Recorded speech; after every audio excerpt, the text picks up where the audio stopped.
This is commentary on Lesson 68 in the Workbook for A Course in Miracles. Love holds no grievances. Might be useful to take a look ahead a little bit in the workbook to see where we're headed to the point that we're trying to get. And also to remind ourselves that the Course is one pathway among many, and that it's situated in the context of monotheism, Judaic, Christian, Islamic context, and that context is one of the idea of exodus and return. Exodus meaning the fall or the separation, and what we need to do to return. So, that process of returning to love, as Marianne Williamson called it, is what we're doing. We're trying to return to that love. So let's look ahead to lesson 153 in the workbook and see how the workbook describes where we're headed to. So in this paragraph in lesson 153, it says, "Salvation can be thought of as a game that happy children play. It was designed by one who loves his children and who would replace their fearful toys with joyous games, which teach them that the game of fear is gone. His game instructs in happiness because there is no loser. Everyone who plays must win, and in his winning is the gain to everyone insured. The game of fear is gladly laid aside when children come to see the benefits salvation brings." So it's a game we play where no one loses. And so if we look at this lesson and we look at the word grievances, another word for that can be resentments, things that we hold against other. But the root word here is grieve, and grieve means loss. And so that's the problem that we're dealing with. We think we lost our true nature. We think that we lost love. It never happened, but we keep making it up in our everyday life. And so in our everyday life, we seem to be interacting with things that cause us loss. And so salvation is turning that idea around that there is no loss and that everybody wins. That's the game of salvation. And so, as we've been studying in our text, this false idea that we invented of loss of love, being fearful, being shameful, that we projected it out. That's how that was the mind strategy for dealing with that error.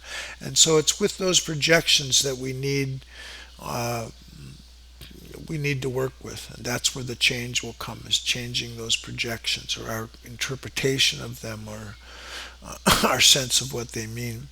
And so the idea in this lesson is really important, is that we're going to project onto love or to God what we think we are now. And that's why changing our concept is so important. So if we're fearful, we'll project that onto love and we'll think love is fearful, and then we won't want to return to it. So that's why changing our sense of self is so important.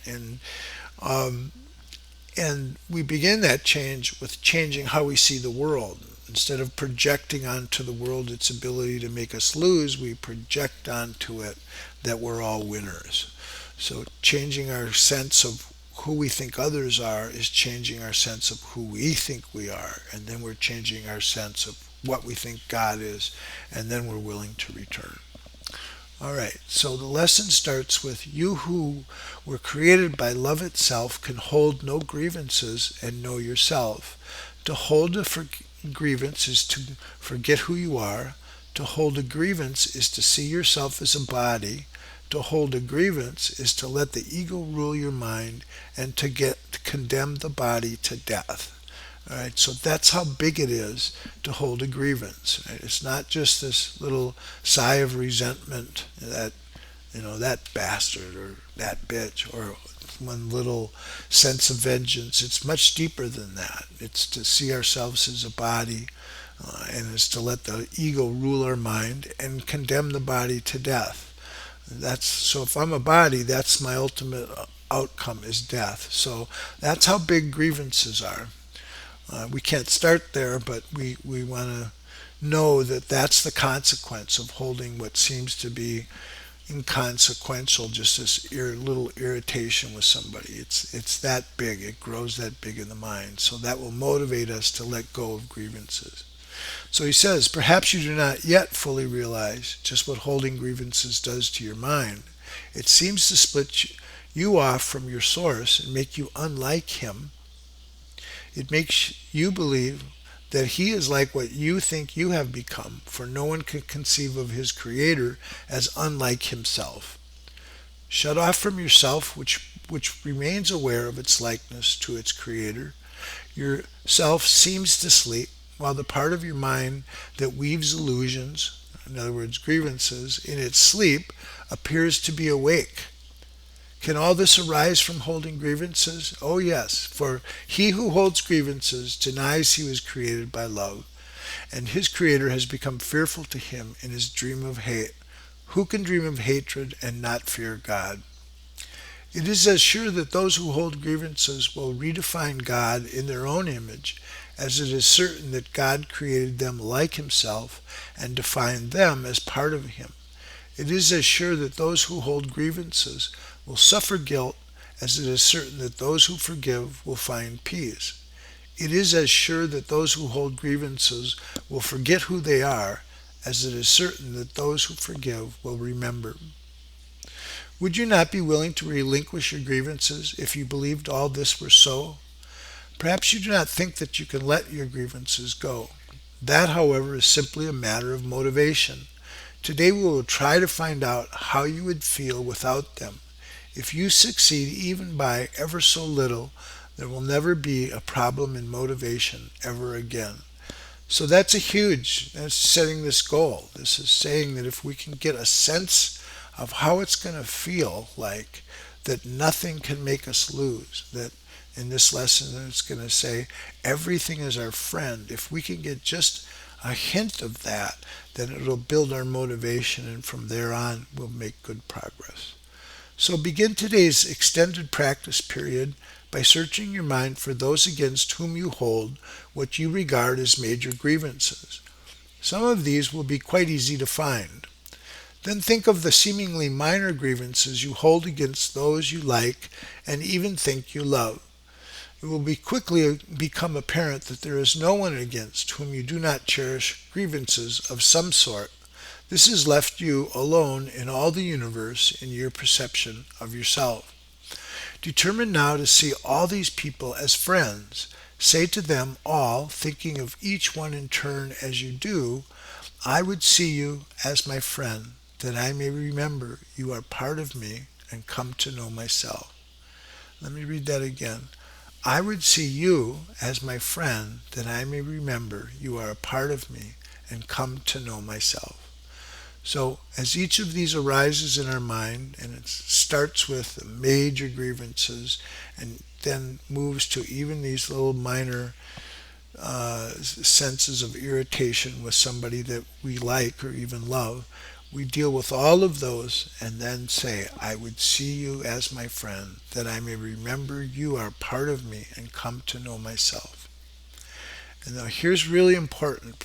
Then, having done that, we spend the remainder of the practice period trying to think of yourself as completely at peace with everyone and everything, safe in a world that protects you and loves you, that you love in return. Try to feel safety surrounding you, hovering over you and holding you up. Try to believe, however briefly, that nothing can harm you in any way. And then at the end of the practice period, tell yourself, love holds no grievances. When I let all my grievances go, I will know I'm perfectly safe. So let's look at this description of the remainder of the practice period, when we try to think of ourselves as completely at peace with everyone and everything, and that we're safe and that we're protected and that everything loves us and we love that, and that we feel this safety around us. Let me use a metaphor for this practice that Carl Jung, the psychologist, mentioned one time. Is this, when you're working with your feelings, it's like we're entertaining a feeling. we're entertaining something, and how does that feel to hold that? And he made this remark, that it's like shopping for clothes. Think of that when you're shopping for clothes, that you get a shirt or you try it on an outfit or something, and you go, well, how does that feel with this? How do I look with that outfit? How does that feel to wear that? We're doing stuff like that. We're like trying it on. How does that seem to be? Well, that's what the practice is try on this outfit of safety. Try on this feeling of loving everything, and it loves you back on. And so our mind has that ability to take like that mental posture. How's that going to feel? If I was safe in all the world and everything loved me and I loved it back, and that there's no loss that occurs to me anymore, how would that feel? So we want to get in touch with that attitude. We want to try that outfit on, and that's how we're going to train our minds. And when we try it on, then we're going to have that experience, and that experience will motivate us um, to let go of our grievances and welcome that love in. So that's the longer practice period, and the short practice periods should include a quick application of today's idea in this form whenever any thought of grievances arises against anyone, physically present or not.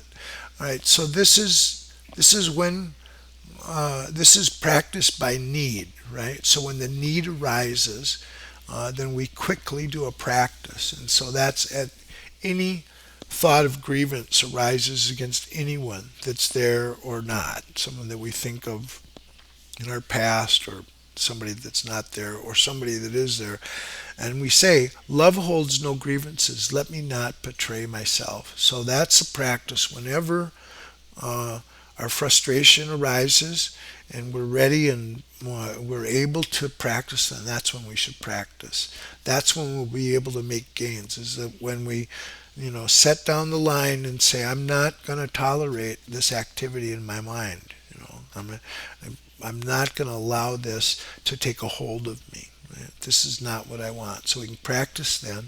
And then in addition, repeat the idea several times an hour in this form. Love holds no grievances. I would wake to myself by laying all grievances aside and wakening in Him. Okay, that's it for today. Thank you.